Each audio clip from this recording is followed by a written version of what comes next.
that you have to do manually to get the product done, do it. There's so many examples of successful companies that have done this in the past. So get out of the office and launch as soon as possible.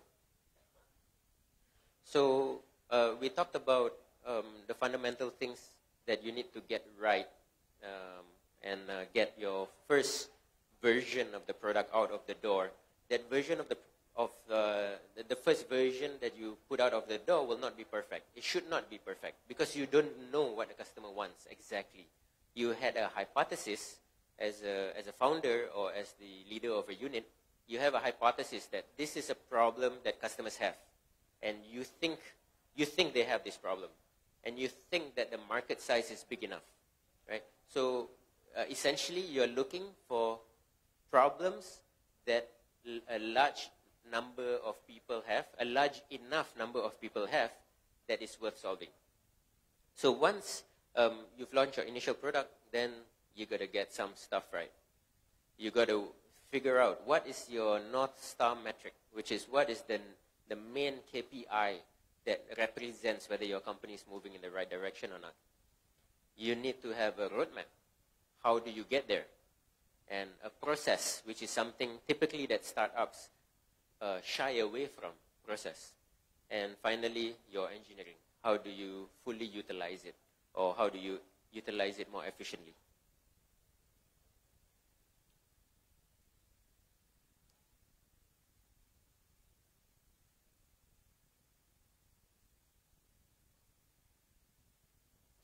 So the North Star metric. Again, as I mentioned, or the quote says it even better, the North Star metric is the single metric that best captures the core value that your product delivers to customers. So it's a number. So in your business, it could be the number of completed transactions, right? And from your North Star metric, you can break it down into sub-metrics. So for example, if you're an e-commerce company, what your North Star would be completed transactions, and you can break it down to, for example, cancellation rate and acceptance rate. And you can break it down even further. So one tool that is really good in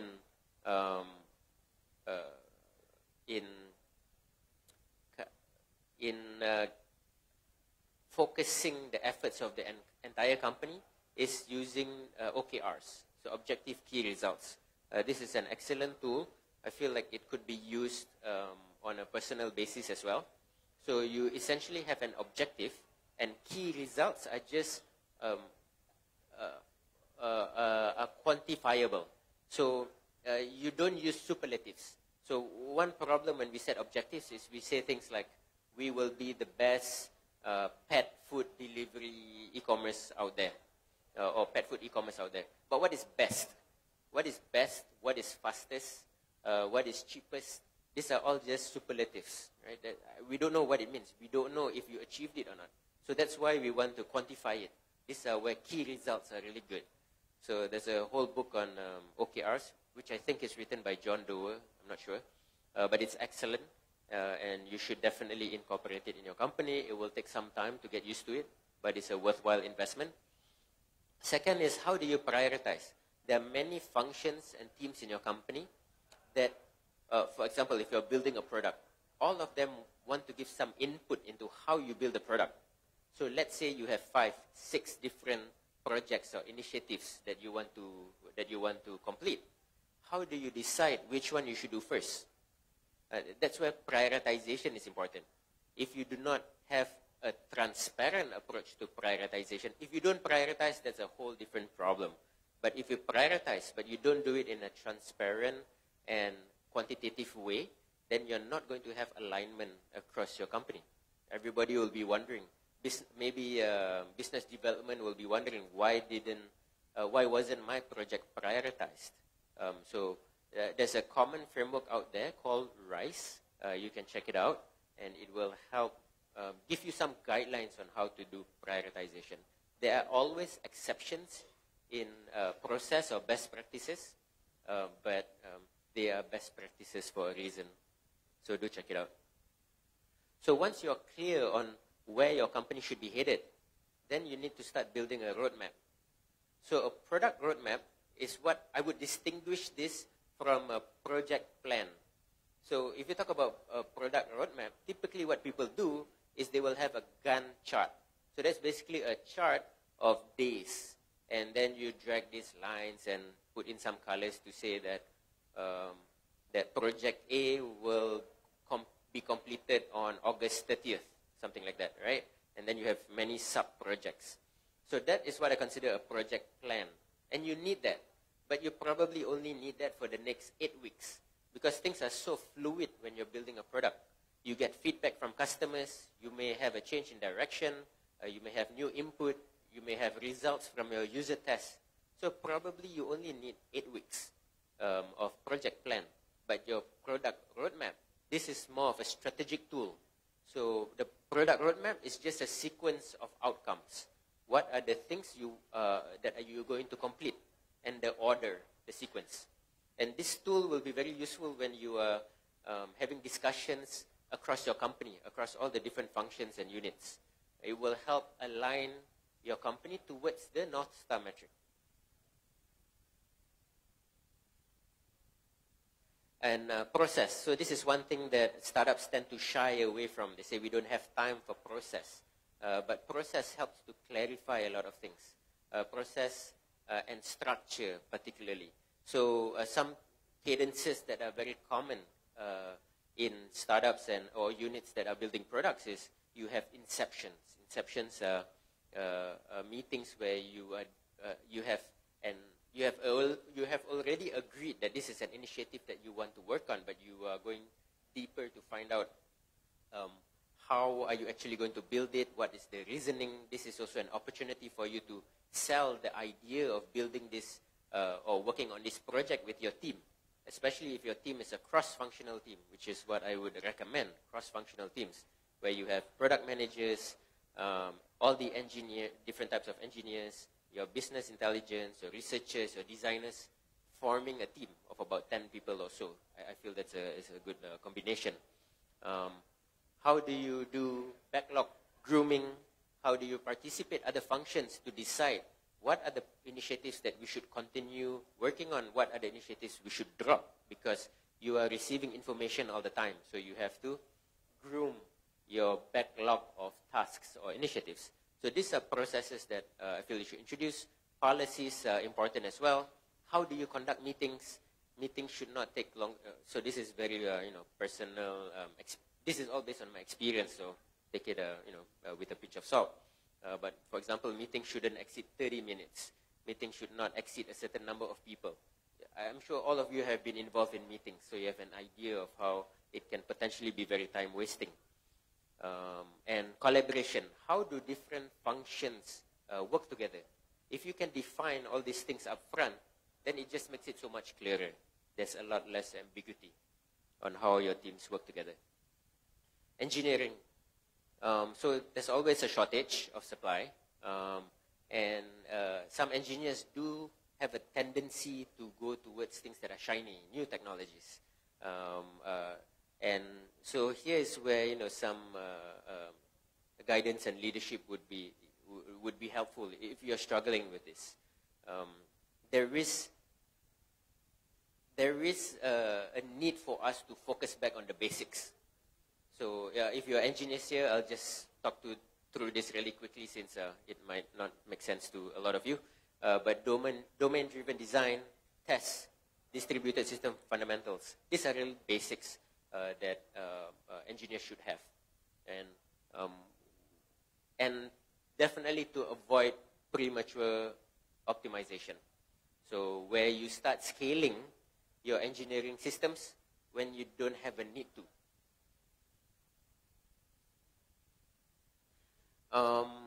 Yes, and since this is titled, building products in service and retail, so I'll just talk a little bit about the service sector. This is an extremely exciting sector to work on. So in Indonesia, the service sector contributes 43-45% of the GDP, depending on which website you look at. So the informal service sector is massive. There are millions of people in the informal service sector. And essentially, if you are an adult, that's healthy and that has some kind of skill, you are part of the informal service sector. And if you look at the trend of the service sector across the world, you'll see that it continues to grow year over year. And some companies like India and Bangladesh have completely leapfrogged the process. Typically, you go from agriculture to manufacturing to service, but some of them have leapfrogged it straight to services. And we continue to see the growth in Indonesia. So it's a huge share of the service sector. 69% of the world GDP contribution comes from services, and employment has had significant contribution from the service sector. And you can see this in Indonesia as well, especially with companies like Gojek that has provided an amazing number of jobs to the informal service sector. So you guys are in I feel like the prime location in the world to build products. So do take advantage of it. So any questions for me? We actually have 3 questions from Slido. Okay. Okay. First is, what should we do first? Keep improving on existing products or always launch a new product? What's your suggestion on that? So if you have a product, so I'm assuming from this question you already have a product. So you need to be very clear on what is your North Star metric for the product.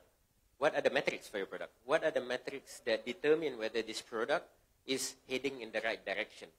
So if you have an e-commerce website, for example, and are you drawing in enough traffic, right? Is your page views sufficient? How are you generating your page views? What type of page views do you have?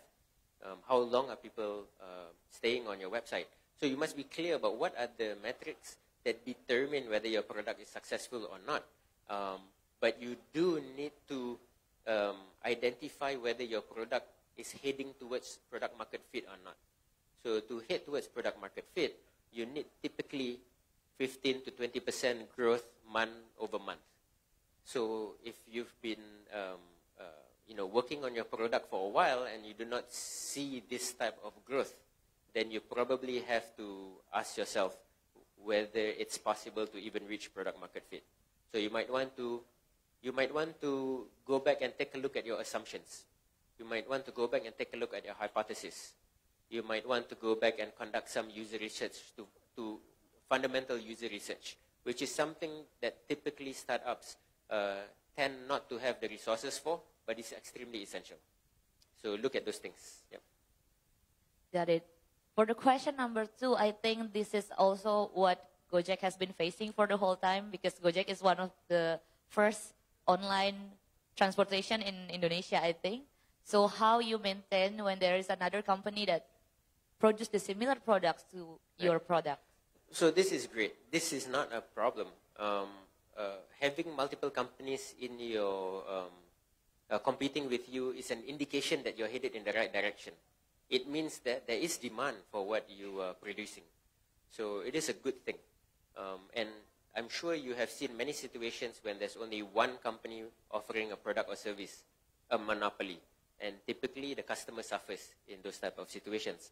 So it's good to be in that situation. And another good side effect of that is it keeps you on your toes. As a result of having another company producing them, then you have to ask the question, why would customers want to use your product? So as you answer that question, then you realize how you can differentiate yourself from your competitors. So some of the things that you have to consider as well is how strong is your unique selling proposition? Is the product that you're working on something that can be easily replicated, right? So if you're just importing a product from another country and you are selling it, anybody can do that, right? So how do you build a moat? How do you build a defensive strategy around your product? Okay, last but not least, it's tips for matchmaking 2 different divisions between business development and product development. Right. So product management is a very, very interesting role. you basically have to orchestrate the building of a product, coordinating many different functions from engineering, business development, marketing, operations, and you do not have authority over any of them. None of them report to you. Yet, you need to coordinate all of them, get alignment with all of them to achieve your objective. So, I would say it's not just between business development and product development, but all the different functions. Now, where it gets tricky is it does depend on your product manager. What kind of background do they have? So it's important that you get a product manager with the right characteristics. Someone that can collaborate. One of our values in Gojek is collaborate with compassion. So how do you find a product manager that fits, that has that characteristic? But you can also try to solve this problem by introducing the right processes. So some of the processes that I mentioned earlier, like backlog grooming, using a prioritization framework, all these things will help with alignment. It will help the different functions understand what are the constraints and what are the challenges that the product teams are facing, the engineering team and the product development teams. So only by building up this empathy, understanding challenges that business people face, that product people face, that engineers face, and doing this in a very transparent way by following the right process, you'll be able to definitely improve the working relationship significantly. Of course, it will never be absolute, but it will be a whole lot better. Okay, thank you so much Ahmed for sharing with us, but please stay on stage for a while. Aku mau mengundang Pak Anggoro, perwakilan dari Exabytes, to give a token of appreciation. Silakan Pak.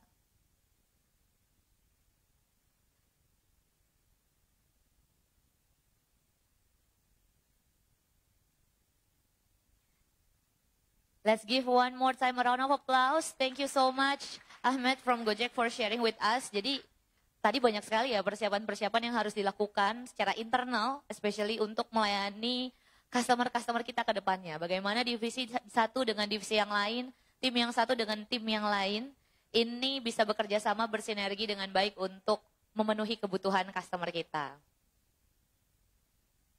Sebelum aku masuk ke speaker selanjutnya, aku mau menginformasikan bahwa yang di dalam workshop room saat ini udah sesi terakhir, udah selesai. Tapi selanjutnya kita masih akan ada di sini sampai satu pembicara lagi dan ada satu sesi bersama dengan panelis kita lagi. Sebelum nanti di akhir acara kita akan umumin siapa yang mendapatkan hadiah dari Lucky Draw. Buat yang belum ngumpulin stamp card-nya, kesempatan Anda tinggal beberapa jam lagi, langsung aja dikumpulin stamp card-nya di bagian depan di meja registrasi supaya nanti sore kita bisa langsung undi bareng-bareng ya. Siapa yang bisa membawa pulang hadiahnya macam-macam, ada handphone, ada smartwatch, dan lain sebagainya. Jangan lupa juga untuk upload momen-momen Anda di hashtag EECID 2019 dan juga di tag ke @exabytes_ID. Dan untuk Anda yang punya pertanyaan untuk para speaker kita, langsung aja join di slido.com. Nanti habis itu masukin kodenya EECID 2019, caps lock semua. Nanti di sana bisa langsung taruh pertanyaan-pertanyaan yang mau Anda ajukan untuk speaker kita. Nah, tadi kita udah ngomongin tentang aplikasi ya. Sekarang kita mau ngomongin lagi tentang sebuah brand yang belakangan kemarin sempat sangat-sangat fenomenal karena namanya unik-unik banget ya. Pertama kali brand ini buka di kantor saya di bawah, saya langsung kopi kenangan mantan, kopi air mata gadis, teh tarik ulur, itu semuanya judul-judul menunya bikin baper ya. Langsung aja kita tanya ke CEO and co-founder dari Kopi Kenangan. Kenapa sih namanya kayak gitu semua ya? Ini dia Edward Tirtanata, kasih tepuk tangan yang paling meriah.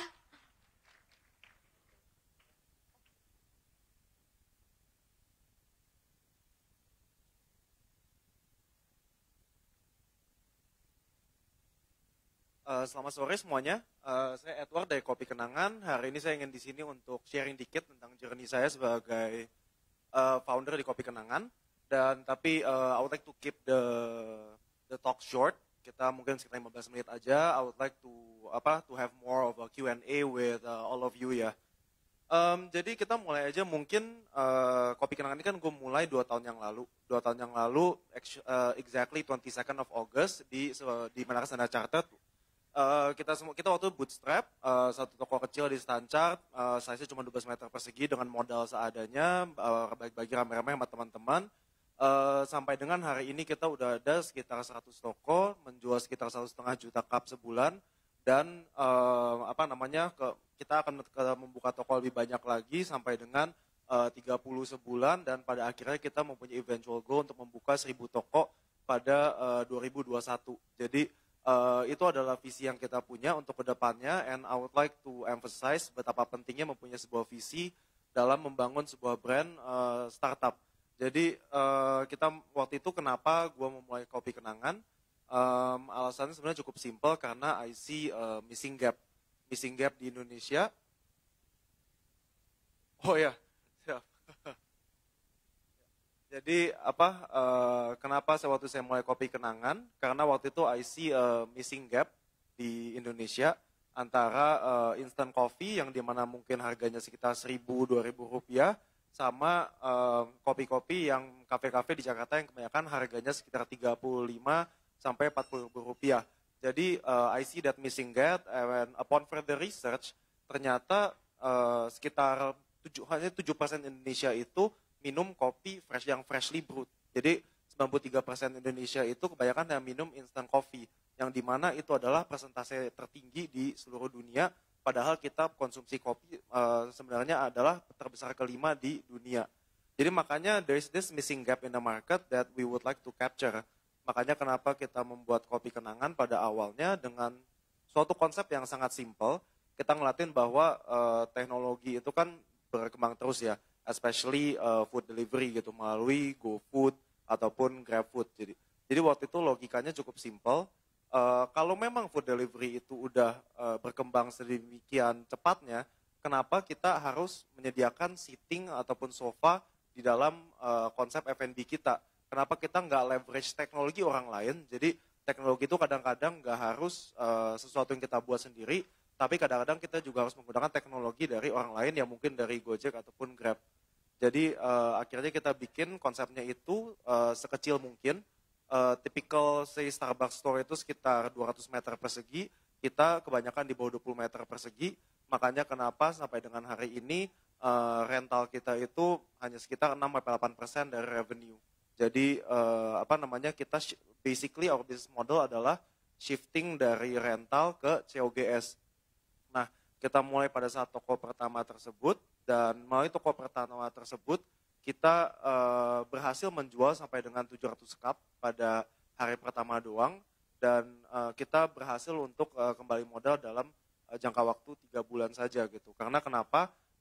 By default dengan membangun sesuatu yang kecil, membangun sebuah new retail konsep yang tidak membutuhkan retail footprint yang cukup yang besar, maka dari itu pun kembali modal capex karena pun lebih cepat karena capexnya sangat kecil gitu. Jadi makanya building on that success, kita akhirnya membuat toko kedua, ketiga, keempat, sampai akhirnya kita mempunyai 8. Kita fundraise ke Alpha JWC. Saya rasa teman-teman sini juga tahu, kita waktu itu mendapatkan 8 juta.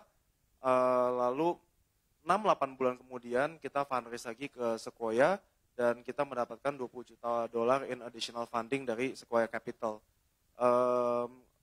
Pendanaan ini akan kita gunakan kebanyakan untuk develop our technology further. Teknologi apa yang ingin kita develop?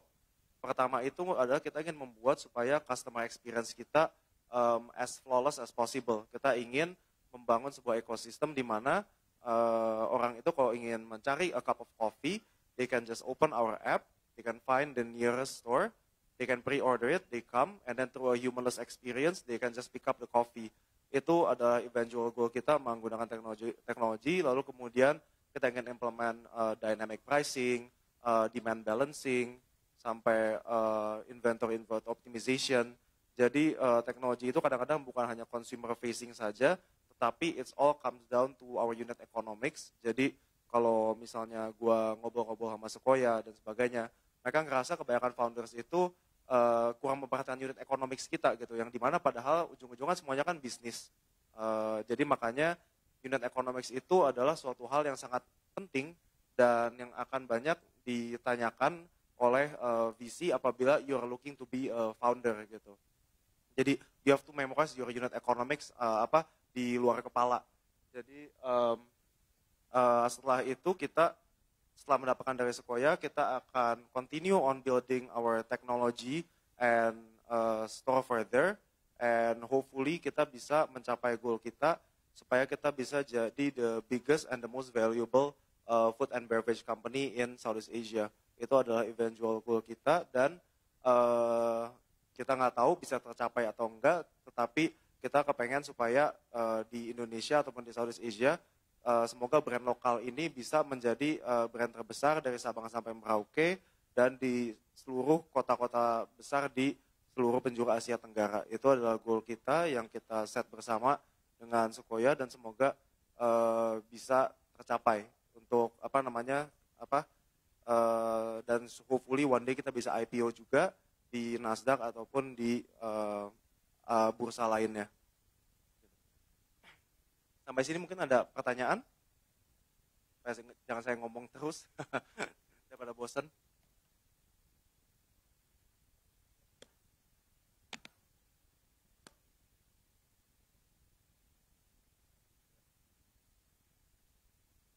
Oke, kita ada pertanyaan satu dari Slido nih. Ada dua malah, bentar.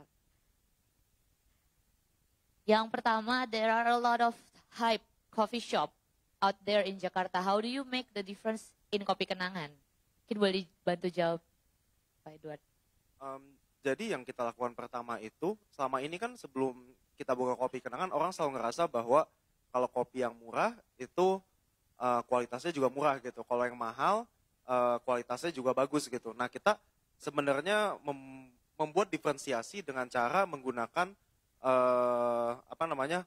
mesin ataupun bahan makanan yang dimana yang biasa dipakai oleh coffee shop mahal. Seperti misalnya contohnya, kopi susu mungkin ada banyak ya, ada mungkin sekitar 20-30 di Indonesia, tapi satu-satunya yang menggunakan susu Greenfields yang dimana memang adalah salah satu susu yang termasuk paling mahal, itu hanya Kopi Kenangan doang. Karena kenapa?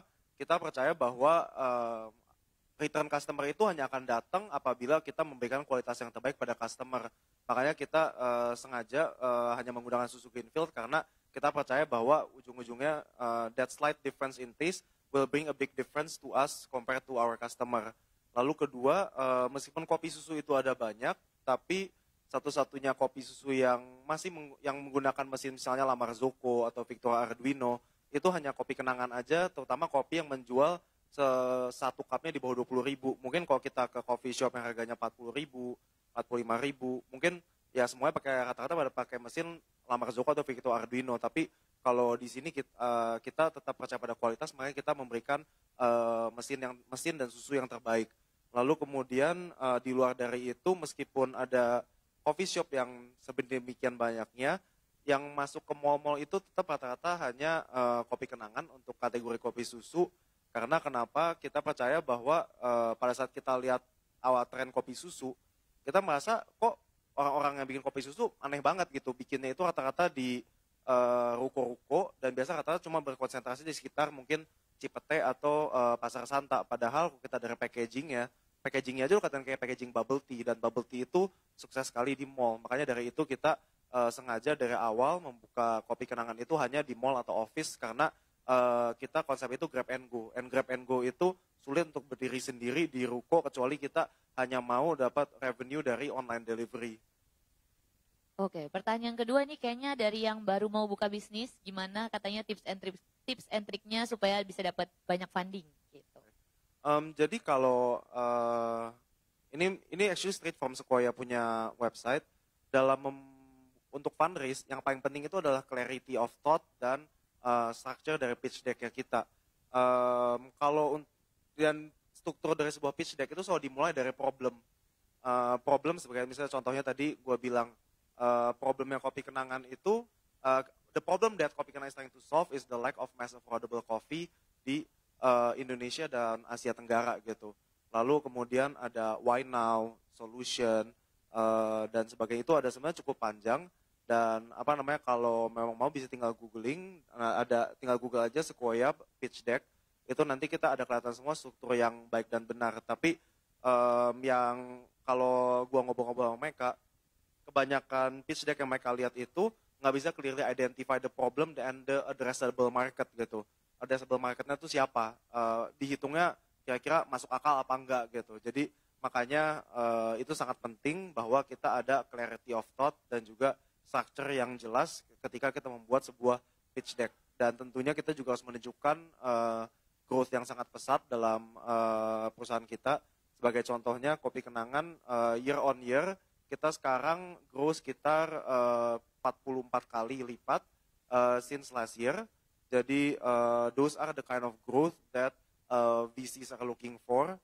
VC nggak mencari growth yang mungkin sekitar 10-20% setahun, tapi mereka mencari sesuatu yang bisa grow 100, 200, bahkan 2000% setahun. Jadi kira-kira sih seperti itu.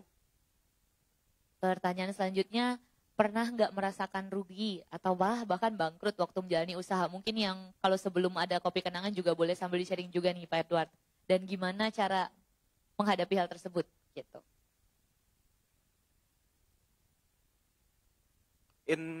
Jadi gue udah jadi entrepreneur mungkin sekitar 10 tahun dan mungkin kebanyakan orang tahu gue dari Lewis and Carroll dan Kopi Kenangan, tapi sebenarnya sebelumnya banyak banget bisnis-bisnis yang udah gue lakuin. You name it, gue pernah jadi konsultan, gue pernah bikin website buat orang lain dan aplikasi untuk orang lain. Gue sampai beli baju di Tanah Abang, gue jualin lagi aja, gue juga pernah gitu. Jadi gue udah mencoba banyak banget hal dan ya kebanyakan obviously gagal sampai akhirnya hari ini di Kopi Kenangan. Dan yang gue percaya dalam membuat sebuah bisnis itu adalah you have to start fast, and fail fast. Jadi kebanyakan orang yang gue tahu itu rata-rata mereka itu startnya too slow dan failnya juga even slower gitu. Karena kenapa? Mungkin gak rela gitu kali ya, dana yang mereka udah taruh hilang gitu. Padahal sebenarnya time is money gitu. Kalau memang kita udah melakukan sesuatu bisnis dan kelihatannya is going nowhere, I suggest you change gitu. I suggest you make a drastic change in the business atau just do another business altogether gitu. Jadi itu salah satu hal yang menurut gue salah satu hal yang paling penting adalah start small, start fast and fail fast. Jadi kenapa small? Karena kalau misalnya kita sampai kalah dan kita merasa bahwa ini going nowhere, juga nggak akan terlalu kerasa gitu. Dan mungkin if possible try to get investor, angel, seed, series A, you name it, ada banyak banget sekarang investor di Indonesia. Dan bahkan Indonesia itu lagi dalam suatu periode yang sangat menarik. Karena kenapa? VC funding di Indonesia itu at an all-time high, and based on the conversation that I've been having sama beberapa VC yang dari negeri, mereka itu interested sekali sama Indonesia karena populasi kita yang sedemikian banyak dan GDP per kapita kita udah sekitar 4.000 US per kapita, yang dimana itu adalah suatu benchmark untuk banyak VC bahwa this nation is going to go through an explosion in growth period gitu. Oke, jadi text baby steps dulu ya Pak Edward ya, kecil dulu, baru nanti kita lanjutin kalau misalkan memang udah ini ada pertanyaan baru lagi nih. Tapi sebelumnya yang di atasnya dulu, wondering what is your next move katanya. My next move itu sebenarnya just keep on doing what I'm doing, karena kita di Kopi Kenangan semua ngerasa ini belum apa-apa, kita masih harus banyak banget challenge di depan mata kita yang masih harus kita selesaikan, dan kita masih jauh sekali dari goal kita untuk mempunyai 1000 by 2021. Jadi makanya sekarang ini kita hanya akan fokus pada visi tersebut, dan visi tersebut itu kita tanamkan pada semua anggota kita yang di Kopi Kenangan, karena kita ngerasa bahwa sebuah organisasi apabila mempunyai visi yang jelas dan semua orang mempunyai kontribusi yang jelas terhadap visi tersebut, maka organisasi tersebut pun bisa bergerak lebih cepat dan lebih fokus untuk mencapai goal tersebut gitu. Dan challenge terbesar kita sama ini itu adalah produk konsistensi. Kita ngerasa bahwa konsistensi kopi di Kopi Kenangan itu masih bisa banget diimprove, karena kenapa? di Indonesia belum banyak yang bisa menjual kopi sampai dengan 15 ton sebulan, yang dimana jadi kita tuh mempunyai problem dari supply chain, yang dimana bisa supply kita sampai sedemikian banyak, sampai ke konsistensi dari manusia yang membuat kopinya juga, karena saat ini Kopi Kenangan mempunyai sekitar 1.000 orang yang bekerja di store level, dan kemungkinan besar kita akan menambah 200 orang per bulannya untuk membantu kita di store level. Jadi ada banyak sekali faktor-faktor yang bisa membuat inkonsistensi, dan ini adalah di mana juga kita mencoba untuk mencari teknologi, terutama dalam bentuk hardware yang bisa membantu kita supaya memberikan konsistensi lebih baik kepada customer. Baik, ini pertanyaan terakhir ya, dan ini juga yang tadi saya tanyain di awal banget. Kenapa sih namanya Kenangan, dan kenapa nama-nama menunya tuh bikin jadi ingat masa lalu gitu Mas? Apa yang mendasari nama itu? Coba boleh di-sharing. Jadi di brand F&B pertama gue itu Lewis and Carroll. Lewis and Carroll itu adalah gabungan nama dari C.S. Lewis sama Lewis Carroll. Dua-duanya itu adalah penulis dari Narnia sama Alice in Wonderland, dan dua-duanya adalah penulis yang cinta banget sama teh gitu. Jadi makanya gue rasa wah namanya keren banget. Udah deh gue bikin nama brand teh gue Lewis and Carroll. Tapi what I found out pada saat gue buka Lewis and Carroll, mungkin sekitar 2-3 bulan tuh gue gak ada pengunjung sama sekali. Dan setelah gue tanyain kebanyakan orang, kenapa dulu lu gak pernah coba Lewis and Carroll?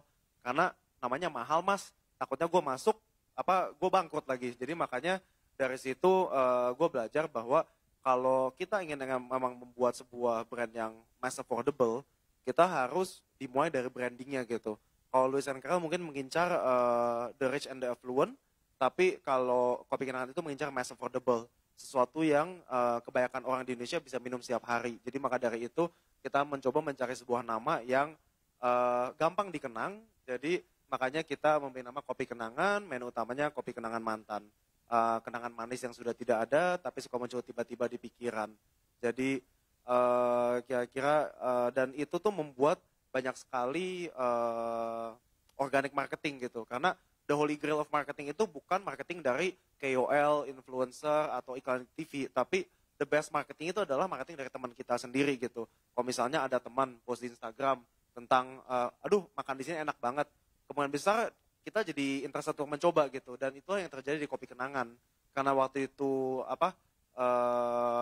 namanya itu unik, banyak banget yang post misalnya seperti, aduh kopi ini kayak mantan gue ya, manis di depan, pahit di belakang gitu.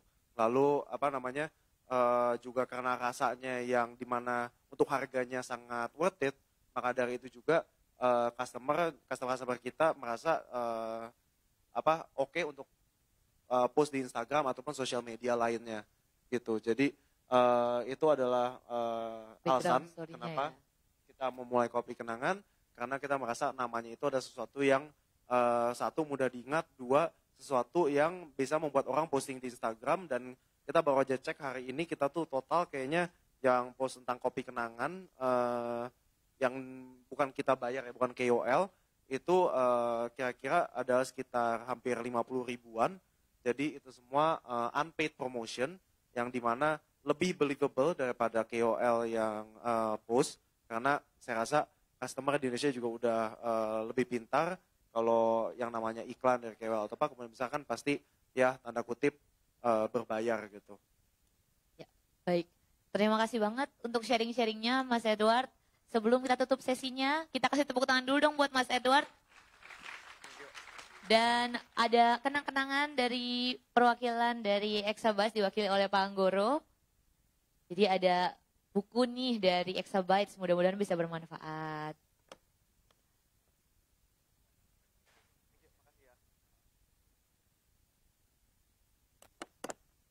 Jadi itu ya, take a baby steps, cobain dulu yang kecil-kecil, yang penting cepat bisa langsung jalan bisnisnya. Terima kasih sekali lagi untuk Pak Edward dan juga untuk Pak Anggoro.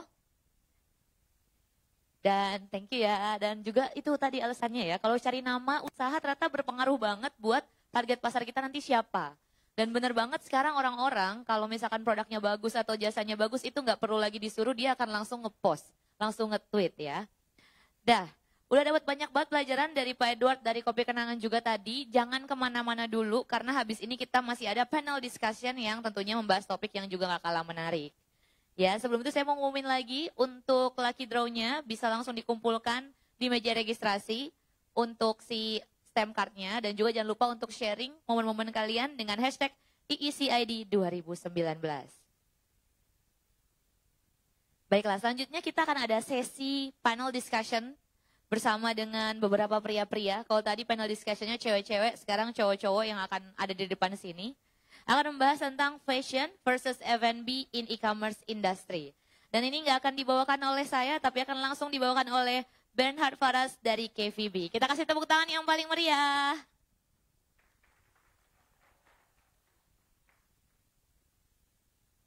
Halo, selamat sore. Ini sesi kedua saya nih. Tadi pagi saya juga moderator dan jadi mungkin hai yang tadi pagi datang. Sekarang kita bakal ngebahas tentang fashion versus F&B in e-commerce. Ini nggak kalah seru pastinya ya. Pasti banyak UMKM atau bisnis-bisnis yang pengen di bidang fashion atau F&B. Nah, jadi kita akan menjawab di sini di mana ada pertanyaan, what is the biggest challenge and opportunity you think you will find in 2020? Nah, nggak usah lama-lama ya, saya langsung undang aja pembicara-pembicara kita. Yang pertama ada Mas Kurniawan Arianto, co-founder atau VP Marketing Bacarro Grill. Boleh saya minta tepuk tangannya? Terima kasih. Ya. Yang kedua ada Mas Herman Tantriadi dari Lima Watch. Lima Watch adalah salah satu brand fashion. Jadi ada di panggung ini nanti akan ada 2 yang dari food and beverage dan ada 1 yang dari fashion. Silakan Mas. Dan yang ketiga, yang terakhir ini ada Mas Christopher Aldo, yaitu CEO dari Yellowfit Kitchen. Yellowfit Kitchen adalah bisnis di bidang makanan yang menjual makanan-makanan sehat dengan sistem catering. Nah, tadi juga ketinggalan ya Mas Kurniawan Arianto, itu Bacarro Grill. Tadi kalau yang makan lunch tadi siang, tadi di-provide sama Bacarro ya? Iya. Nah, dan terakhir saya sendiri, saya adalah lead voice of startup dari KVB yang merupakan communication partner di event IEC hari ini. Oke, langsung aja kita mulai. Oke, pertanyaan yang pertama nih untuk tiga-tiganya ya dari Mas Herman dulu ya. Mas Herman, gimana sih awal mula menjalani bisnis Lima Watch ini nih yang di bidang jam ya. Kayak ini hari ini yang dibawa jam kayu ini Lima Watch. Nah, coba boleh ceritain nggak sih awal mulanya seperti apa? Oke, awal mulanya saya sebenarnya backgroundnya advertising. Jadi pekerjaan saya juga kayak beberapa belas tahun di advertising. Dan sampai di satu titik di mana saya rasa kayaknya passion saya nggak tersalurkan ya. Karena harus ngikutin klien terus gitu. Terus kemudian saya pikir saya mau bikin satu produk sendiri, brand sendiri, ya, dan saya juga suka jam tangan, terus dan background saya desain, ya, jadilah Lima Watch. Jadi mulai dari desain, kesukaan terhadap seni, jadi salah satu yang paling dekat adalah sebuah jam tangan ya. Tapi kenapa jam tangan Mas? Dari fashion yang lain kan banyak nih, ada baju, ada, maksudnya banyak lah yang bisa dieksplor. Kenapa jam tangan? Saya jadi lebih passionate di sebenarnya di architecture, product design. Jadi jam tangan kayaknya yang waktu saya start dari idea ini dari 2012 kayaknya jam tangan Indonesia tuh masih belum ada gitu. Jadi sambil saya sebutnya ini sebagai part-time project saya gitu. Terus kemudian di 2014 mulai launch, baru mulai diakselerasi lah dari segi produk dan marketing dan lain-lain. Oke, jadi seperti kita lihat ya tadi kalau dari pengalamannya itu bahkan dari part-time dulu ya Mas ya? Yeah. Bukan hal yang fokus utamanya tapi dari part-time dulu yang sekarang justru jadi fokus utamanya ya Mas ya? Oke, nah yang kedua nih untuk Mas Wawan. Ya. Panggilan akrabnya Mas Wawan ya, betul?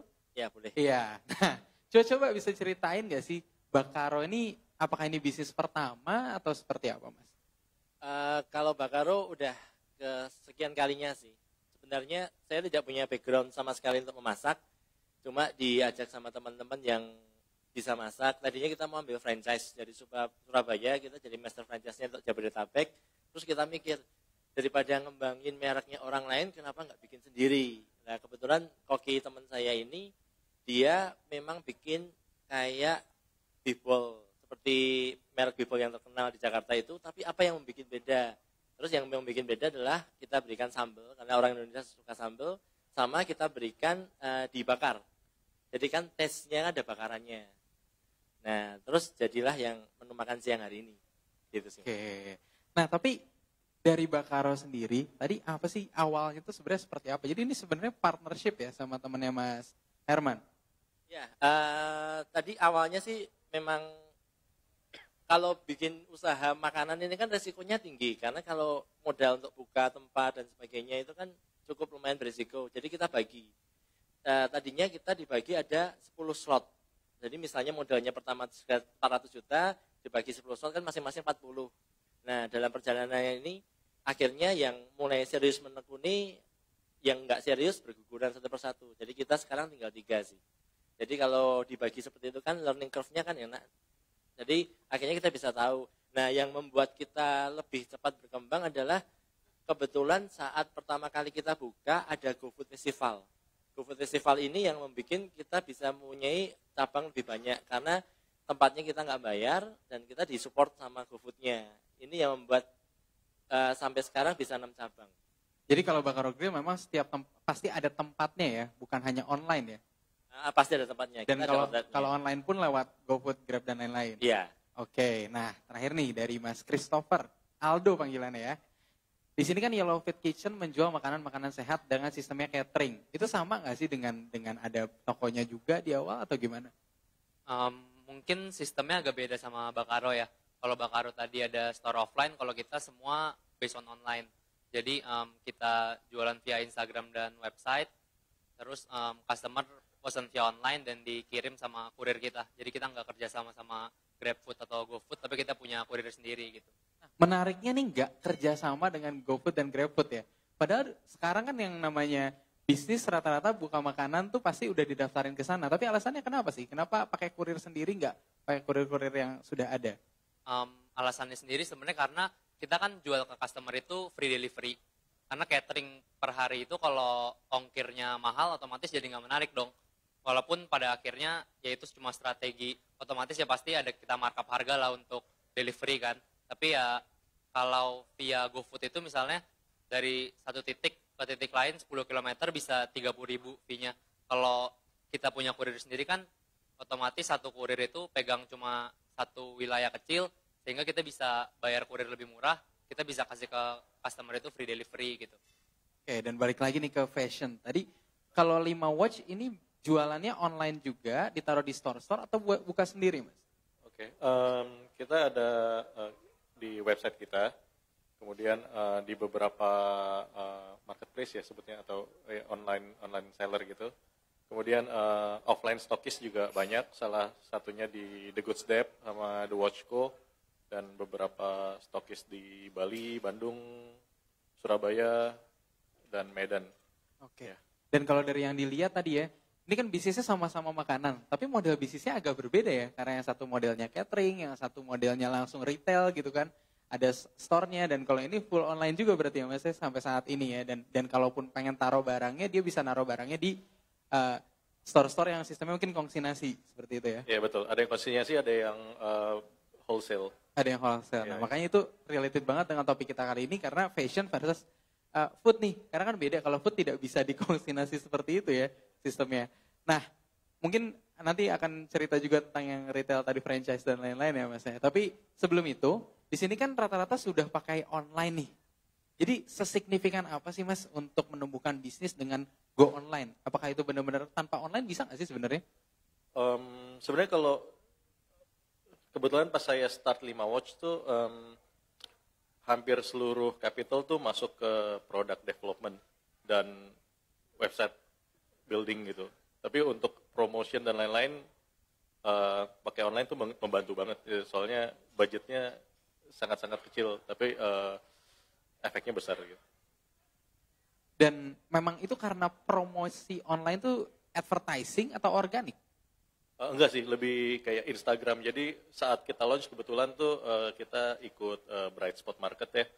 Nah di situ kita dapat exposure besar sekali. Jadi ya benar-benar thanks to that event, Instagram kita kan juga kita expose di event itu gitu. Terus ya langsung ya followernya banyak. Terus ya langsung order coming dari situ. Jadi O2O ya sebenarnya offline sama Iya, offline. Kalau offline ini dan harus online bareng ya. harus bareng sih. Harus berbarengan, nggak tumpang tindih yang lebih Betul, di atas betul. ya.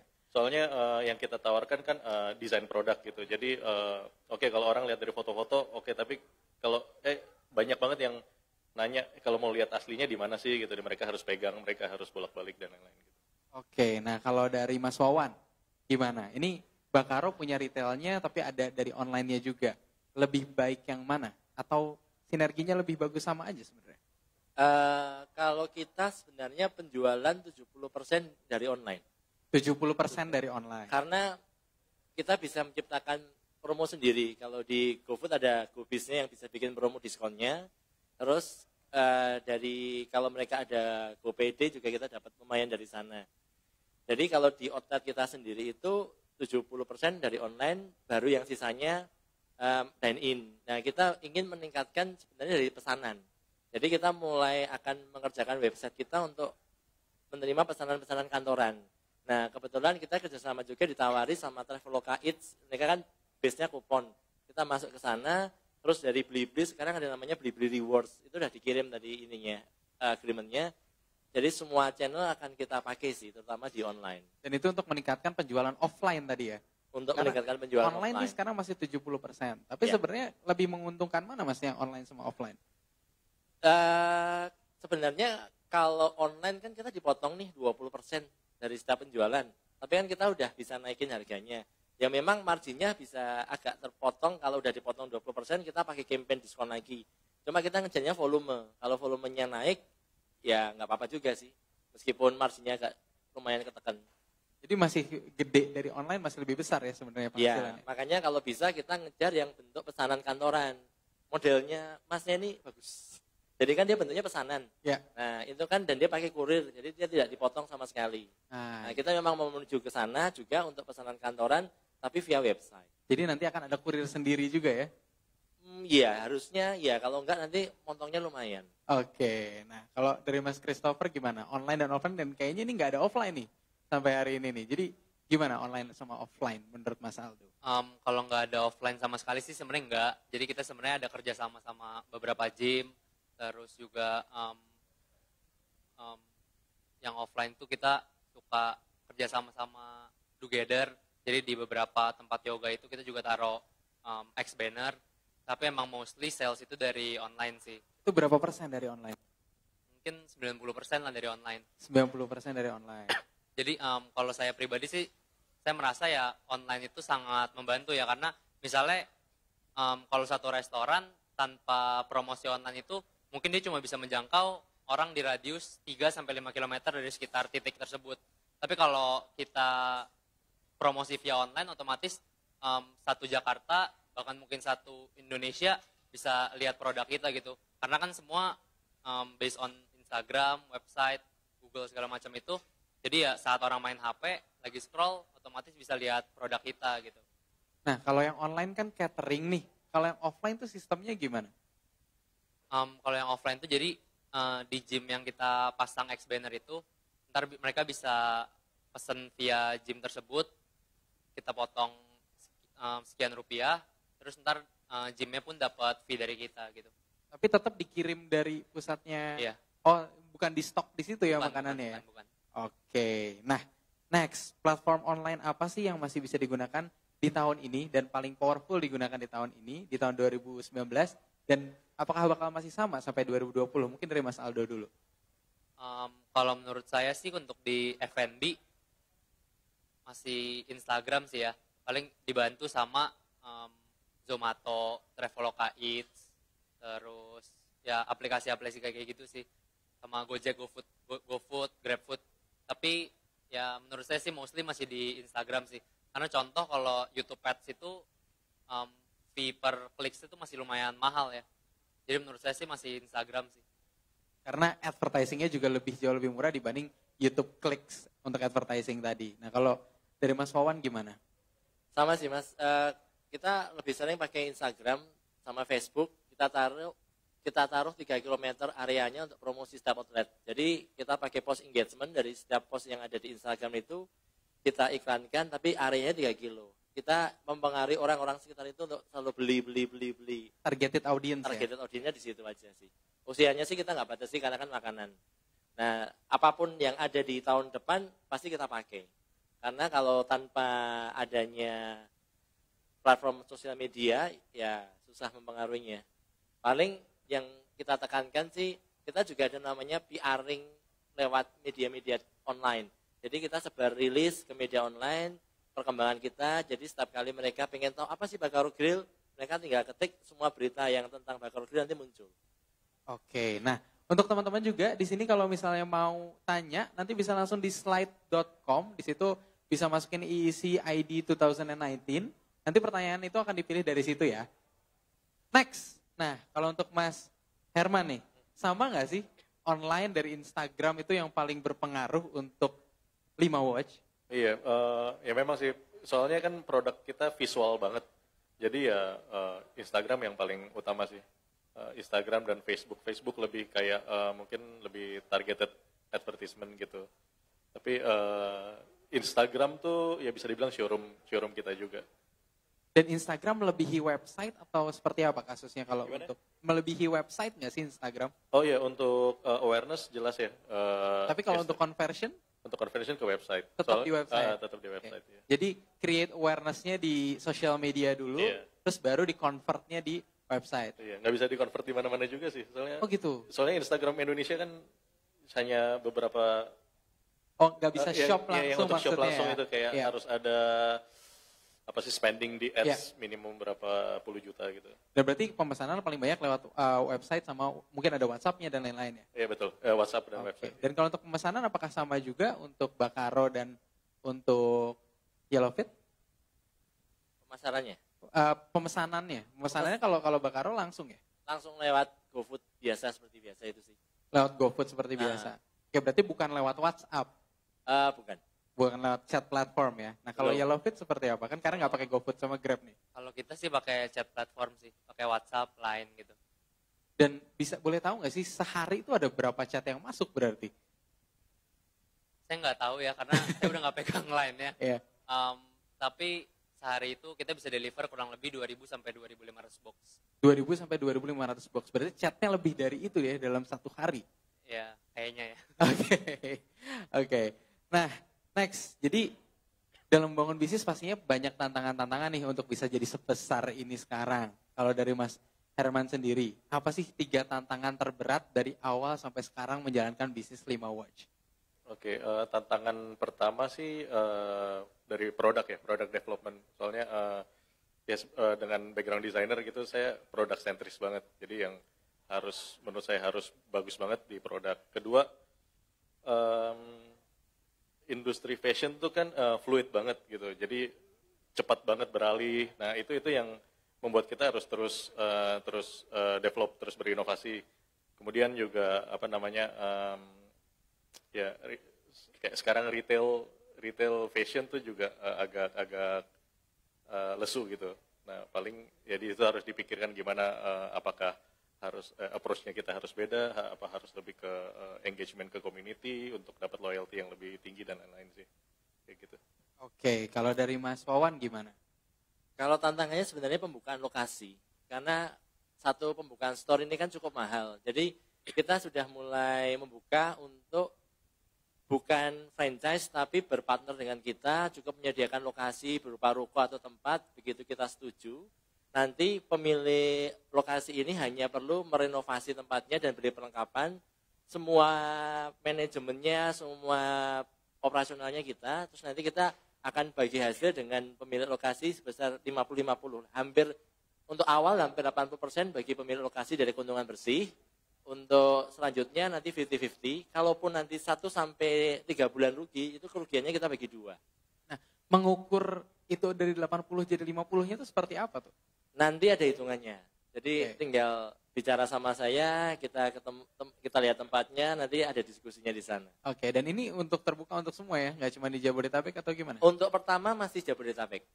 Jabodetabek. Nanti kalau setelah itu untuk pemilik lokasi di luar tempat, luar Jakarta baru kita. Soalnya kita pengen menjaga kualitas juga pengiriman barangnya, supply-nya. Jadi supaya enggak kalau terlalu banyak kan agak kebingungan.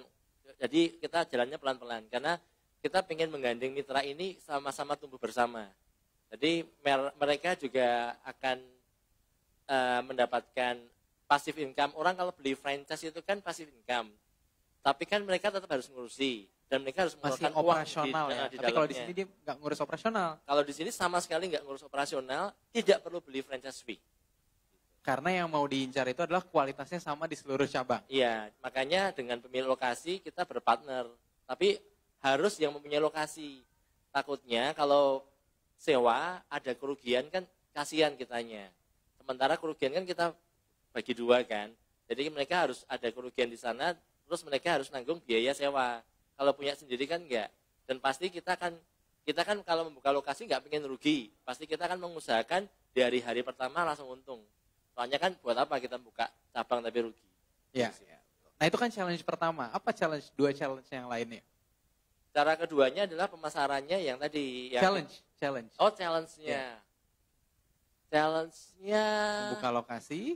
buka lokasi, hanya lokasi sebenarnya. Karena dari segi operasional untuk pegawai kita udah bisa ngetrain sedemikian rupa. Dari segi supply kita tidak kesulitan sih mas. Jadi bahkan untuk nyari karyawan tuh nggak sulit ya kalau untuk di bidang F&B. Tidak sulit. Kita mengandalkan platform OLX itu cukup membantu. Terus di kita sendiri kan menunya cuma 2, jadi tidak terlalu repot untuk mempersiapkannya. Jadi tantangan paling besar sebenarnya cuma di lokasi. Karena tujuannya untuk ekspansi itu ya? Untuk ekspansi juga. Oke. Dan ekspansinya ini kan dari segi lokasi nih mas. Apakah dibutuhkan sebuah investor atau venture capital untuk hal seperti itu? Untuk sekarang kita belum.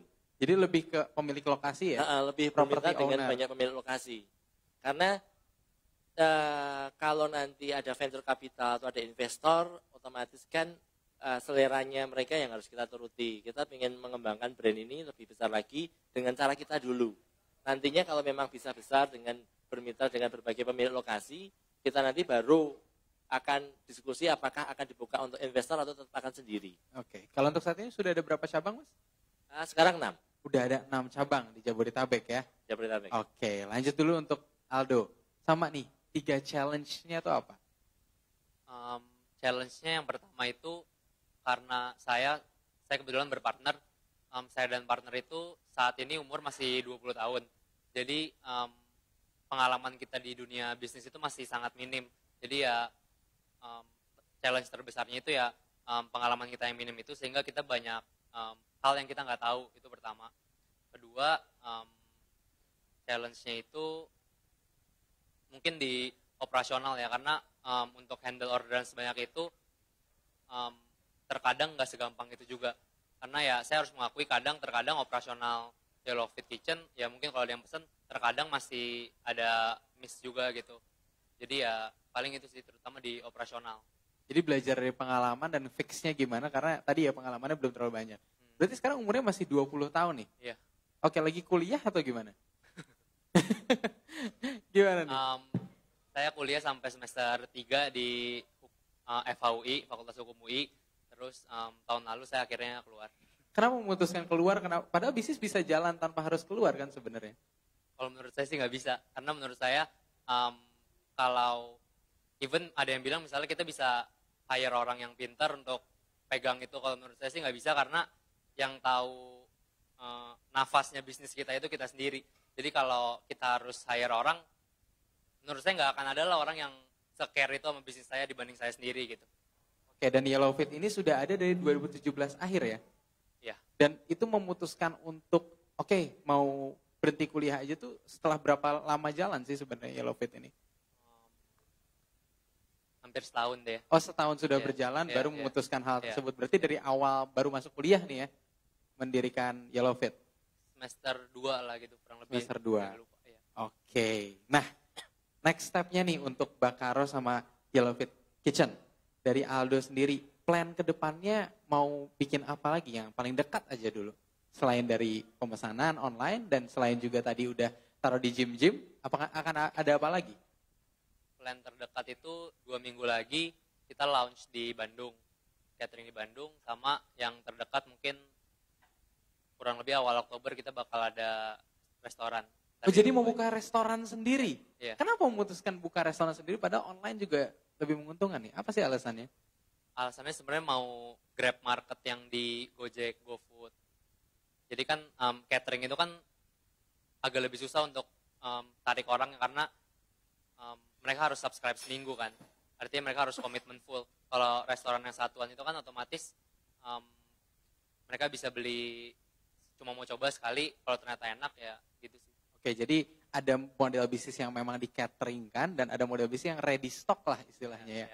Oke, nah kalau untuk Bakaro apa nih? Plan paling dekat yang akan ditumbuhkan dari Bakaro apa? Membuka lebih banyak cabang sih. Kayak dari kemarin kita baru posting di Instagram aja ada sekitar 30 orang yang sudah register. Dan kita mau menyeleksi satu-satu tempatnya, terus kalau sudah kita mulai buka satu-satu. Nah, dari situ kita dari Jabodetabek ini kalau sudah mulai bisa, kita baru melangkah ke kota lain. Oke, next. Sama pertanyaannya untuk 5 Watch, apa plan terdekat yang akan dilakukan untuk mungkin ada model bisnis kan tadi sudah mulai berubah-ubah ya. Trennya kan banyak fashion yang baru. Sebenarnya apa nih plannya untuk bisa survive di market? Ya plan terdekat ya tetap ya di product development.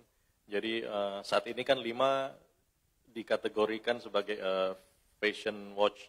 Jadi kompetitor dan produk sekategori itu seperti kayak Olivia Burton, Daniel Wellington, Arc dan Nixon dan lain-lain gitu. Tapi mungkin berikutnya kita akan masuk ke kategori jam yang lebih serius. Jadi dengan mesin mechanical terus dan ya kita coba masuk ke komunitas pecinta jam serius gitu seperti kayak komunitas Seiko dan lain-lain. Jadi masuk ke kategori yang seperti itu sih. Oke, dan kalau dari tadi kan kita sudah bahas secara spesifik nih, dari 5 Watch gimana, Yellow Fit gimana, Bakaro gimana. Tapi dari industrinya nih Mas, kalau fashion ya, secara luas tuh bisa dikasih gambaran nggak sih ke teman-teman di sini? Karena mungkin di sini juga ada yang mau mulai bisnis nih, gitu loh. Jadi gimana sih sebenarnya kondisi industri fashion sekarang di Indonesia? Kayaknya tough banget ya. Jadi kalau saya lihat kecenderungan untuk mid-level fashion item gitu, ya contohnya kayak tadi siang istri saya baru share gitu kalau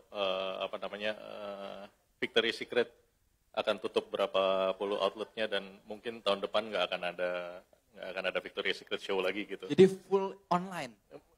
Saya nggak tahu juga sih. Tapi maksudnya kalau saya lihat di Indonesia kecenderungannya tuh mid-level fashion item tuh sulit bersaing karena mulai masuk banyak yang yang kayak low price item yang dijual di online gitu. Jadi modelnya bagus, modelnya seperti yang baju-baju di misalnya Mango atau di Zara gitu, tapi yang murah gitu.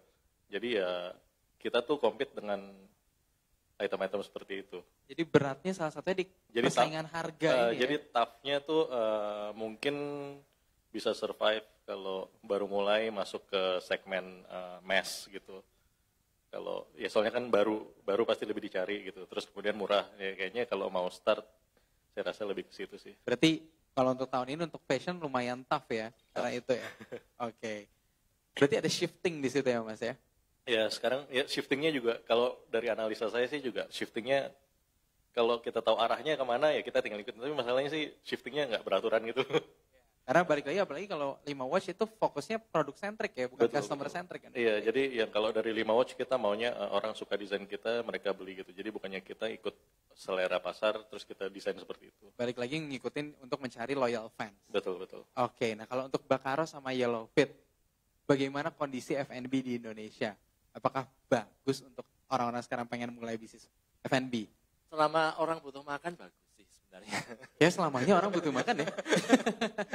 Cuma gini, bagusnya di industri ini para pelaku industri itu mulai berlomba-lomba membuat yang beda. Jadi saya sendiri kan tetap meskipun punya Bakaro kan juga konsumen.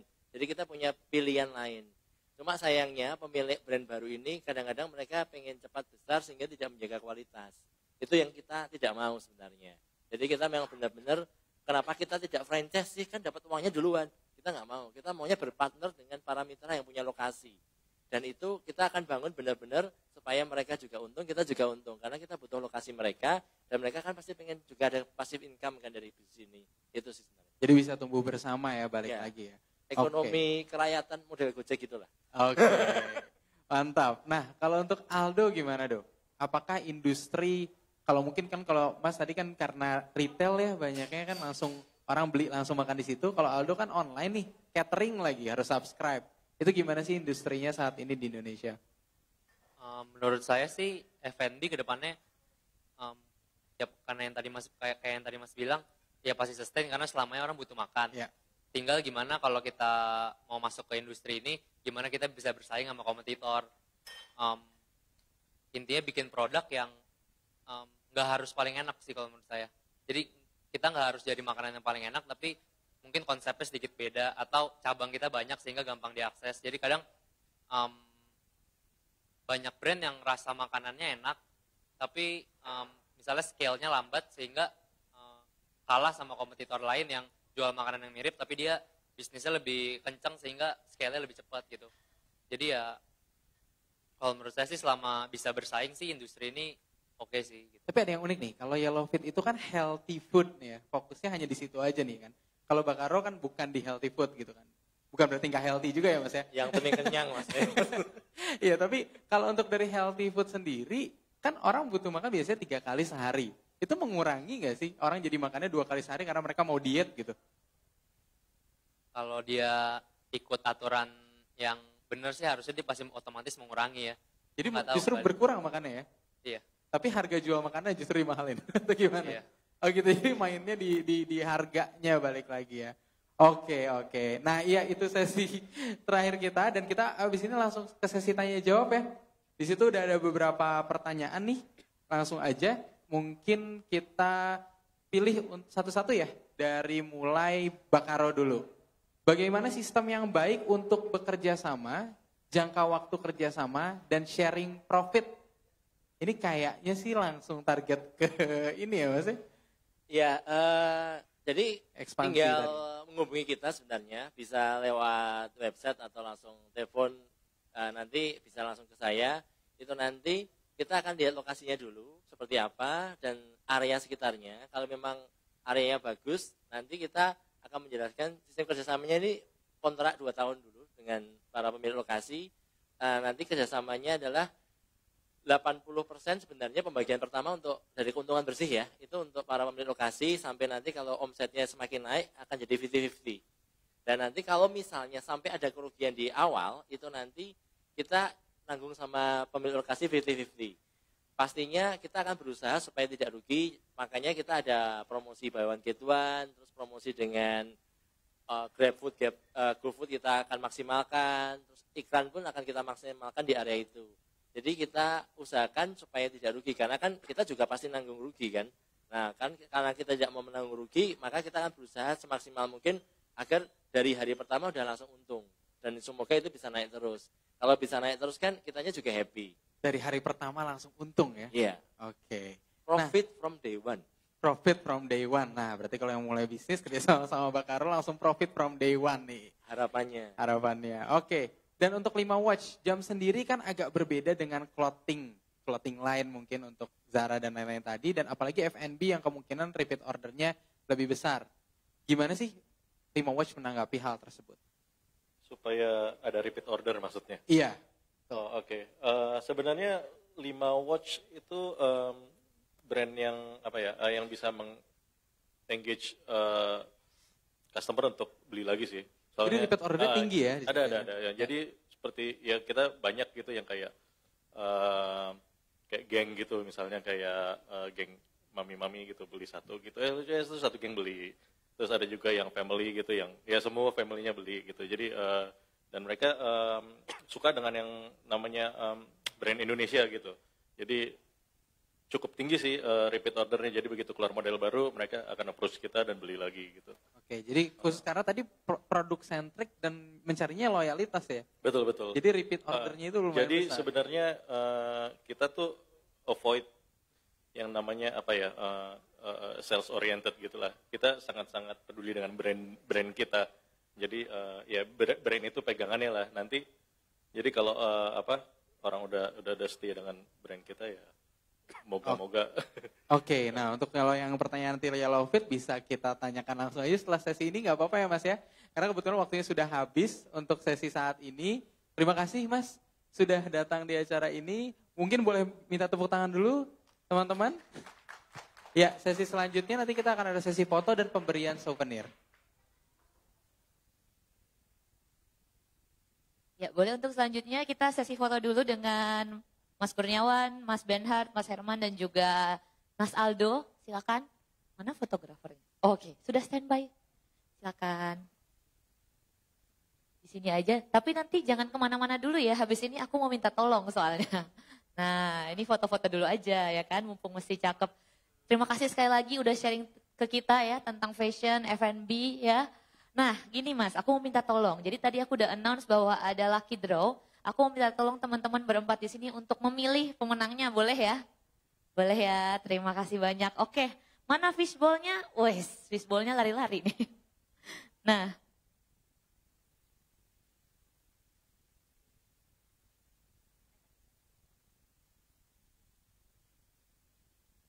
Oke, terima kasih banyak Mbak Kristia. Kita mulai dari yang hadiahnya paling banyak dulu ya. Dari Mas Benhard dulu Mas, monggo Mas. Kita pilih, nanti Mas Benhard ngambil 5, baru dilanjutkan sama Mas Kurniawan ngambil 5 lagi, baru nanti Mas Aldo ngambil 2. Gitu, oke. Iya, ambil 5 langsung aja. Ini untuk pemenang travel adapter. Ada 5 travel adapter yang kita akan bagi-bagiin ya. Iya. Langsung kita bacakan Mas, monggo. Silahkan. Pemenang yang pertama? Yang pertama ada Mas Heri Purnomo. Heri Purnomo? Mas Heri Purnomo ada? Mas Heri? Ada nggak Mas Heri Purnomo? Udah pulang? Udah pulang ya udah. Kalau udah pulang satu, berarti lanjut lagi ya. Baca yang lain lagi ya. Oke, kita yang kedua Mas. Berarti itu enggak. Yang kedua ada Mala Alwi. Mala Alwi, oke. Mala Alwi, ini hadiahnya bakal dikasih di panggung atau gimana? Teman-teman dari Exabytes? Di panggung, 5 dulu ya, kita panggil 5 dulu ya. Silahkan kepada Mbak Mala, boleh standby di panggung sambil kita panggil 4 yang lainnya lagi. Mbak Mala Alwi, silahkan. Terus ada Mas Hamid Al-Hadad. Hamid Al-Hadad. Next ada Fikri Karnaputra. Gak ada? Oke. Yang terakhir ada Ria Permatasari Santoso. Ini satu orang ya? Ria Permatasari Santoso. Ada? Gak ada? Mbak boleh di sini Mbak. Standby sebentar aja sambil nungguin yang lainnya ya. Heri Purnomo, Fikri Karnaputra, Hamid Al-Hadad, dan Mala Alwi. Mala Alwi, oke. Cuma Mbak Mala yang ada ya? Masnya? Oh ya, sini Mas. Ya. Jangan jauh-jauh Mas, ya kan? Berarti ini tinggal 3 ya yang kosong ya Mas ya? 3 nggak ada ya? 3 nggak ada, kita ambil lagi 3. Kita ambil lagi 3 Mas, yuk. Lalu ada Dodo Kushardoyo. Yang ada Dodo. namanya boleh langsung ke depan, Dodo Kushardoyo. Dodo Panggilan pertama nggak ada? Oke. Muhammad Syarif Hidayat. Muhammad Syarif Hidayat ada? Oh Oke. ada, oke. Oki Kurniawan. Oki Kurniawan. Ada kayaknya. Oh, ini udah ada semua ya? Atas nama siapa Bapak? Dodo. Berarti yang Mas Dodo yang ada. Mas Oki Kurniawan ya Mas ya? Yang Oh Muhammad Syarif, oke. Oki Kurniawan ada? Ada yang namanya Oki Kurniawan? Kalau nggak ada berarti satu lagi ya Mas ya? Iya, satu lagi ya. Satu lagi. Aduh, ini umum sekali namanya. Mas Ilham. Oke. Oke. Ini bener Mas Ilham ya, bukan mengaku Ilham. Oke. Siap. Silakan Mas Ilham. Jadi ada 5 buah travel adapter dari Exabytes untuk teman-teman semua. Nanti akan dibantu diserahkan oleh Mas Benhard. Silakan Mas kepada Mbak Mala dulu. Nah selanjutnya kita akan ngambil dibantu dengan Mas Kurniawan. Ini hadiahnya adalah Delcel Power Bank. Ambil 5 lagi juga Mas.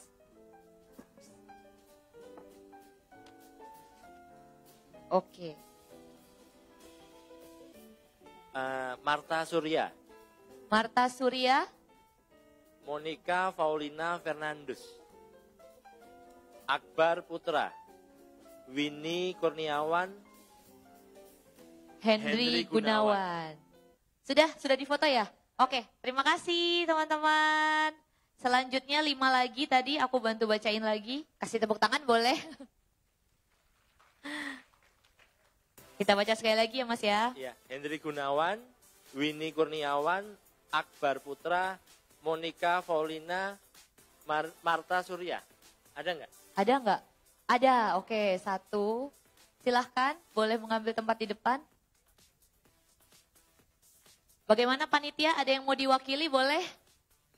Marta Suryanya diwakilin, boleh? Mbak Kris? Mau diwakilin katanya boleh nggak? Ini udah 1 lagi nih. Tinggal 1 nih yang nggak ada, katanya mau boleh, oke silakan Mas. Mana Masnya?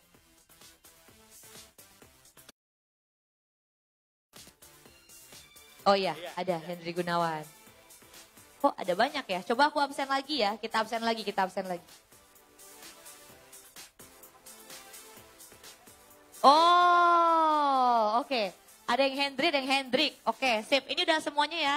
Mas Hendri, terus habis itu udah siapa lagi tadi? Maaf. Mbak Monica. Iya, Mas Akbar, Mbak Winnie sama Marta. Oke, oke, sip. Oke, langsung akan diserahkan oleh Mas Kurniawan untuk hadiahnya mendapatkan Delcel Power Bank, 5 buah Delcel Power Bank senilai masing-masing Rp200.000. Sambil foto sama Mas Kurniawannya kali ya.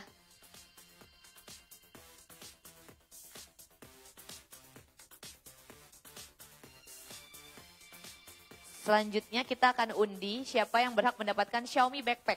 Kali ini Mas Herman boleh bantu aku Mas. 2 aja tapi Mas. 2 aja, karena mungkin backpacknya buat bisa pergi berdua kali ya. Makanya 2 hadiahnya. Oke.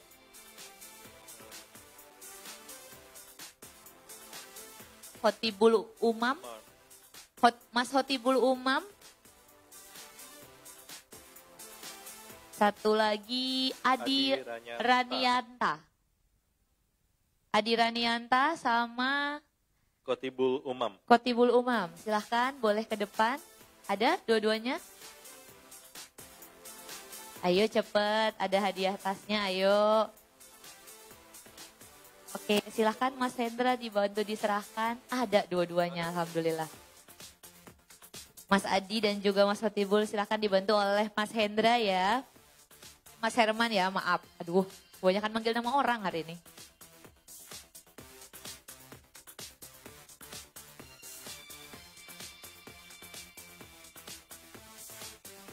Oke, Mas Aldo, sebelum kita ke Mas Aldo, aku boleh ya manggil Mbak Monica dulu, karena sekarang kita mau ngundi yang dari Monomoli dulu nih.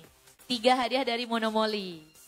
Karena sekarang Mbak Monicanya masih di sini, aku mau minta tolong Mbak Monica milihin 3 aja Mbak.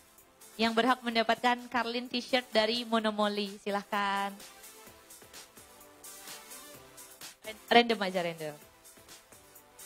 Kalau yang dapat cowok mungkin dia bisa memberikan kepada ceweknya, ya kan? Siapa tahu ini jalan untuk jadian, ya enggak? Enggak tahu. Yang pertama ya. Smita Amaranggana. Mbak Smita Amaranggana ada? Kita yang kedua dulu Mbak, sambil tadi kita cabut lagi. Dewi Fajar Janati. Dewi Fajar Janati. Oke, kalau nggak ada buat MC ya. Makasih. Rizky Pritanto. Rizky Pritanto. Ini nggak ada semua nih. Rizky Pritanto. Nggak ada? Ada Mas? Oh ada, justru kalau cowok ada malah. Nggak apa-apa Mas, nanti dikasihnya ke pacar ya. Atau ke istri, jangan ke pacar orang, istri orang, bahaya. Jangan ya. Berarti ambil 1 lagi Mbak. Agak sempit ya ininya potnya. Oke. Griselda Elora. Griselda Elora. Ada nggak orangnya? Diwakilin boleh Mbak, silahkan. Akan dibantu sama Bu Monica ya hadiahnya. Lumayan baju baru walaupun udah nggak lebaran ya, lebarannya udah lewat. Baju baru. Peserta mendapatkan Carlin t-shirt dari Monomoli. 3 buah Carlin t-shirt. Kita foto dulu Mbak Monica boleh? Bareng Mbak Monicanya di tengah Mbak, monggo.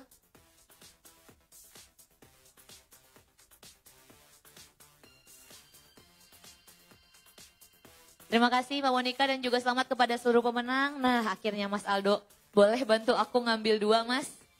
2 aja. Ini akan mendapatkan voucher Matchbox dari Yuna Co ya. Lumayan ini dapat langsung seperangkat dari atas sampai bawah. Boleh dibacain Mas? Riko Rahman.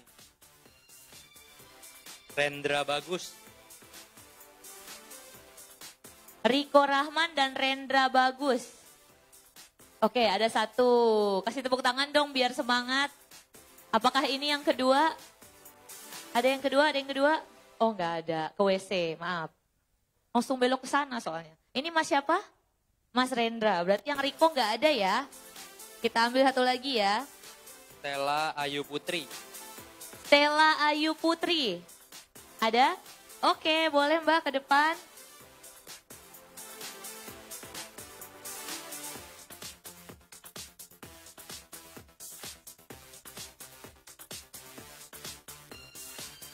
Habis ini Mbak Stella pulang dari atas sampai bawah, baju baru semuanya ya. Silahkan dibantu oleh Mas Aldo. Foto dulu Mas, foto dulu Mas. Nah, siapa tahu habis ini jadi langganan Yellow Fit kan. Baju udah baru, catering makanan juga harus diperbaharui, jadi cantiknya luar dalam gitu ya. Terima kasih dan selamat kepada seluruh pemenang. Sekali lagi kita kasih tepuk tangan juga untuk panelis kita di sesi ini. Thank you so much sudah mau sharing dengan kita, terima kasih banyak. Ada hadiah ya buat ini ya, buat panelis ya. Akan diwakili oleh Mas Indra selaku country manager dari Exabytes.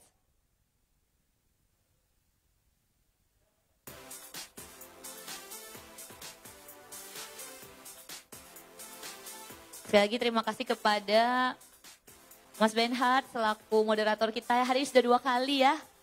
Harusnya goodie bag-nya 2. Terima kasih banyak. Foto-foto dulu katanya tuh. Terima kasih juga kepada Mas Kurniawan. Bakaronya enak banget Mas. Tadi kalau saya nggak ingat orang saya ambil 2. Terima kasih juga buat Mas Herman. Terima kasih buat Aldo juga. Sukses untuk pembukaan cabang barunya ya. Thank you so much. Terima kasih sekali lagi. Sampai ketemu lagi di ECID 2020 ya. Nah, tadi udah hadiah-hadiahnya udah banyak banget kita undi. Tapi sebenarnya aku masih punya 3 hadiah utama lagi yang belum kita undi. Aku undang satu-satu ya yang bisa bantuin aku untuk nyari pemenangnya. Yang pertama kita undi dulu 3 buah BLP package. Boleh Mas Anggoro dari Exabytes buat bantuin aku milih 3 nama.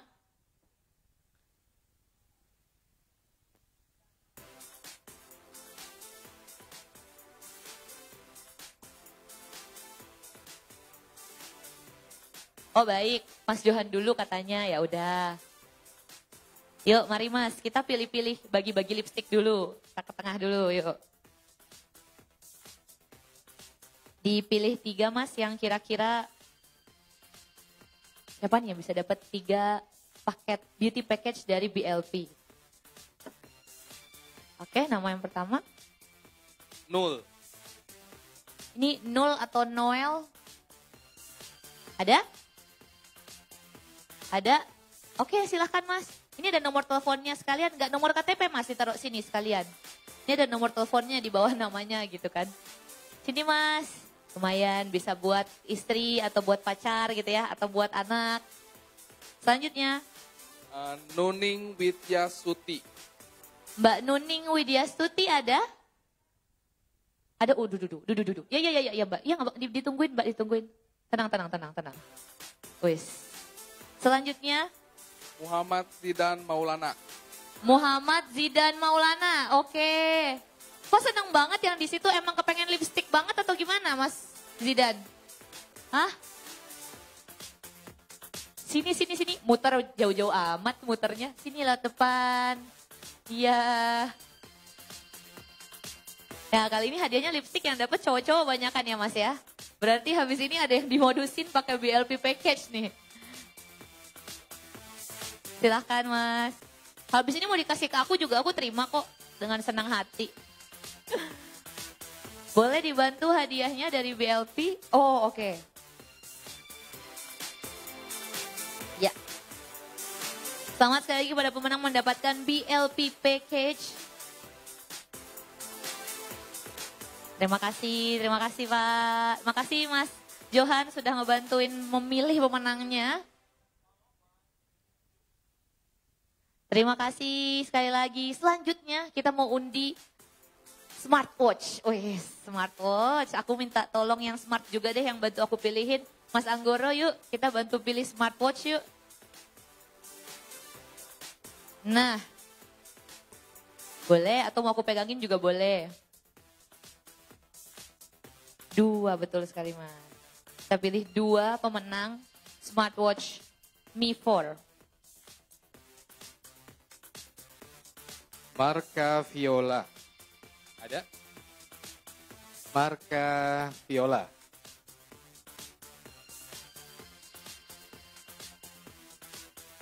Yunita Anggarawati. Gak ada juga. Oh ada, oke. Berarti ambil satu lagi. Oke.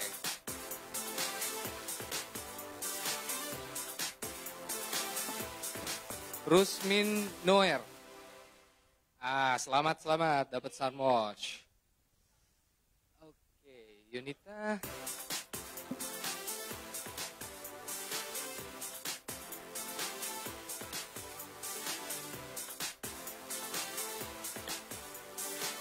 Ya, sekali lagi selamat kepada pemenang mendapatkan Mi Smart Band 4. Diwakili oleh Mas Anggoro.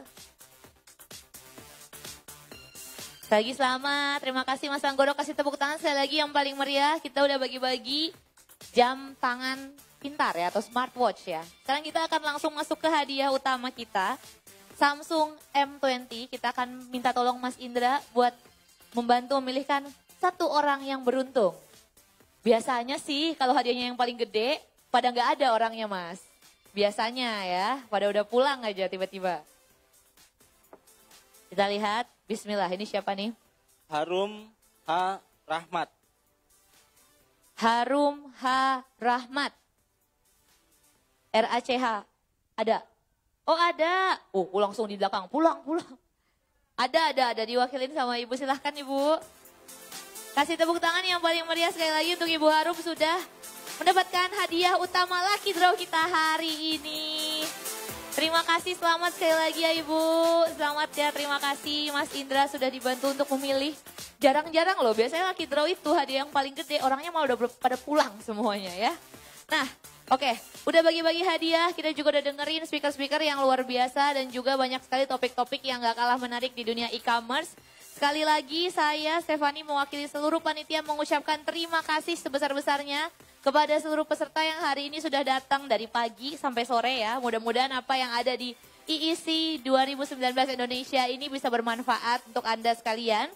Sekali lagi terima kasih juga kepada seluruh partner kita, ada masterweb.com, MKL, Tezos, ITG, Art Hattel, Pandi.id, Debel, Apabrik, Equity, Doxa, IP88, Jurnal, KVB, Fokus, Indostarter, dan juga official internet provider kita, Biznet. Terima kasih sekali lagi untuk semuanya dan saya Stefani mewakili seluruh panitia mengucapkan mohon maaf apabila ada kekurangan dari acara ini. Jangan kapok-kapok dan tentunya sampai ketemu di EECID 2020. Sampai sore dan sampai jumpa.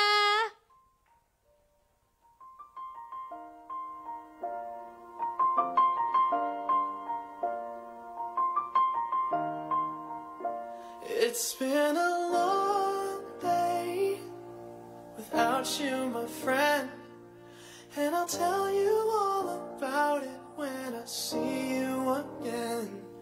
We've come a long way from where we began. Oh, I'll tell you all about it when I see you again. When I see you again. Damn, who knew? All the planes we flew, good things we've been through. That I'll be standing right here talking to you about another path. I know we love to hit the road and laugh, but something told me that it wouldn't last. Had to switch up, look at things different, see the bigger picture. Those were the days, hard work forever pays. Now I see you in a better place. See you in a better place. How can we not talk about family when family's all that we got? Everything I would do, you were standing there by my side. And now you gon' be with me for the last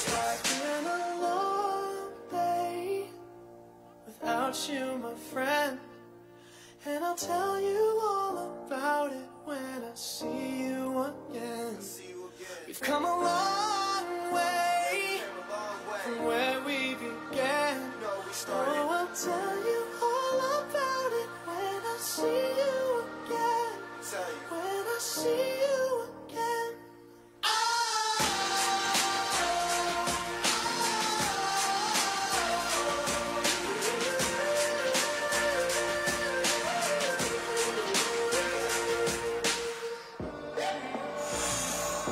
First you both go out your way and the vibe is feeling stronger. What's small turn to a friendship turn to a bond, and that bond will never be broken. The love will never get lost. And when brotherhood comes first, then the line will never be crossed. Established it on our own when that line had to be drawn, and that line is what we reach. So remember me when I'm gone. How can we not talk about family when family's all that we got? Everything I went through, you were standing there by my side, and now you gon' be with me for the last ride. Let the light guide your way. Yeah.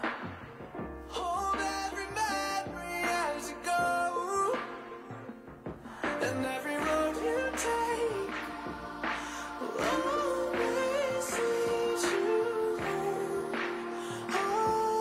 Oh, it's been a long day without you, my friend, and I'll tell you all about it when I see you again.